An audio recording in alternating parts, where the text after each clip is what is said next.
कभी सोचा है कि घर की रसोई में रखी एक मामूली सी कढ़ाई परिवार में कौन बड़ा है और कौन छोटा इस जंग का सबसे बड़ा अखाड़ा बन सकती है। आज हम इसी के अंदर झांक कर देखने वाले हैं, जहां खाना बनाना सिर्फ पेट भरने के लिए नहीं बल्कि अपनी ताकत दिखाने का एक तरीका है। तो चलिए शुरू करते हैं। हम सबसे पहले देखेंगे कि कैसे रसोई एक युद्ध का मैदान बन जाती है। फिर बात करेंगे कि कैसे एक पुरानी कढ़ाई किसी के लिए अग्नि परीक्षा बन गई। उसके बाद समझेंगे कि कैसे खाने की कमी और ज्यादती एक रणनीति बन सकती है। और आखिर में इस जंग में जीत असल में हासिल कैसे होती है।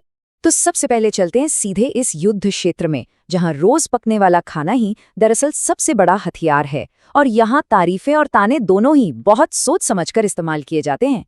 जरा एक पल के लिए सोचिए कि अगर रसोई में जो कुछ भी हो रहा है उसका असली मकसद पेट भरना है ही नहीं, बल्कि ये तय करना है कि घर में हुक्म आखिर किसका चलेगा। यहीं से इस पूरी कहानी की परतें खुलना शुरू होती हैं।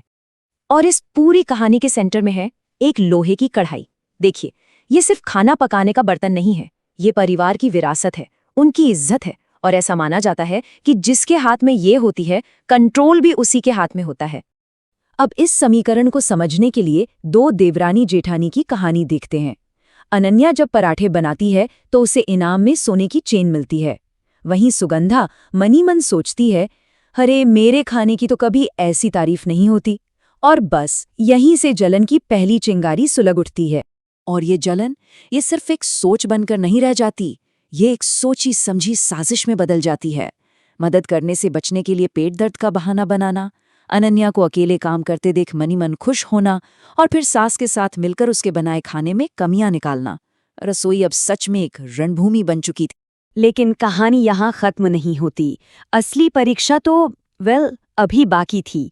एक ऐसी परीक्षा जहां दांव पर लगी थी परिवार की विरासत, यानी वो खास शाही कढ़ाई।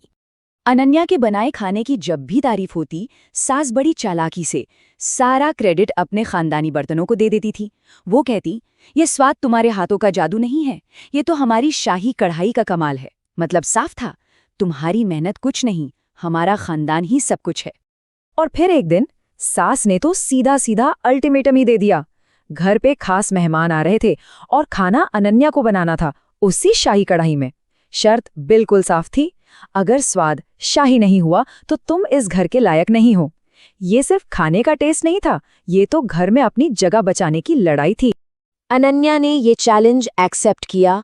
अब जरा सोच कर देखिए, अकेले बाजार जाकर 20 तरह की सब्जियां खरीदना, फिर हर एक सब्जी को अलग अलग एक के बाद एक पकाना, और वो भी बिना किसी की मदद के। घंटों तक रसोई में जुटे रहना, ये किसी तपस्या से कम नहीं था। पूरे 4 घंटे की लगातार मेहनत, धीरज और इच्छा शक्ति। यहाँ सिर्फ खाना नहीं पक रहा था, बल्कि अनन्या अपनी काबिलियत साबित कर रही थी। तो अनन्या ने तो अपनी जंग जीत ली, मेहनत और लगन से। लेकिन क्या हो जब जंग जीतने के लिए नियमों को मानना नहीं बल्कि उन्हें तोड़ना पड़े। अब देखते हैं रसोई में बगावत की एक बिल्कुल अलग कहानी।